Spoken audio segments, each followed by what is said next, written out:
നെയ്യാറ്റിൻകര ഗോപന്റെ മരണവുമായി ബന്ധപ്പെട്ട case police അവസാനിപ്പിക്കുകയാണ്. മരണത്തിൽ അസ്വാഭാവികതയില്ല എന്ന നിഗമനത്തിലാണ് പോലീസ്. പോസ്റ്റ്മോർട്ടം റിപ്പോർട്ടിലും സ്വാഭാവിക മരണം എന്നാണ് കണ്ടെത്തൽ. ശാസ്ത്രീയ പരിശോധനാ ഫലം കൂടി ലഭിച്ചാൽ കേസ് അവസാനിപ്പിക്കാനാണ് നീക്കം. ശാസ്ത്രീയ പരിശോധനാ ഫലം ഉടൻ ലഭിക്കുമെന്ന് അന്വേഷണ സംഘം അറിയിച്ചു. കേസ് അവസാനിപ്പിക്കുന്ന മുറയ്ക്ക് റിപ്പോർട്ട് കോടതിയിൽ സമർപ്പിക്കും. റിനു ശ്രീധർ വിവരങ്ങളുമായി.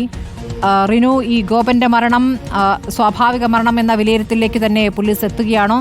കേസ് എങ്ങനെ അവസാനിപ്പിക്കാനാണ് ആലോചിക്കുന്നത്?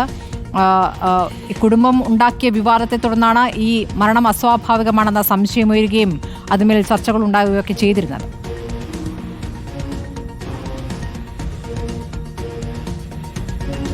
സ്മൃതി, മലയാളികൾ ആകെ ചർച്ച ചെയ്ത ഒരു വിഷയമാണ് നെയ്യാറ്റിൻകര ഗോപന്റെ മരണം.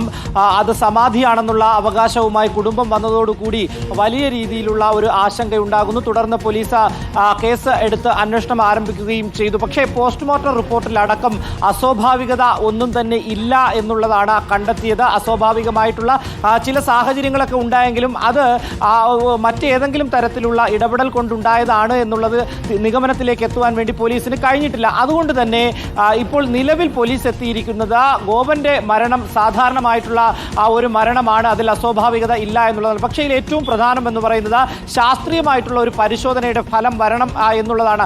അതും 99.99% അസ്വാഭാവികത ഒന്നും തന്നെ ഉണ്ടാകില്ല എന്നുള്ള നിഗമനത്തിലും പോലീസ് എത്തിയിട്ടുണ്ട്. അതുകൊണ്ട് തന്നെ ഇതിന്റെ ഫയൽ ക്ലോസ് ചെയ്യാൻ വേണ്ടിയാണ് നിലവിൽ നെയ്യാറ്റിൻകര പോലീസ് തീരുമാനിച്ചിരിക്കുന്നത്. അങ്ങനെയാണെങ്കിൽ ഉടൻ തന്നെ ഈ മാസത്തോടു കൂടി തന്നെ ഈ കേസ് അവസാനിപ്പിച്ച് കോടതിയിൽ റിപ്പോർട്ട് സമർപ്പിക്കുകയും ചെയ്യും. സ്മൃതി. ശരി, റിനു ശ്രീധറാണ് വിവരങ്ങൾ നൽകിയത്.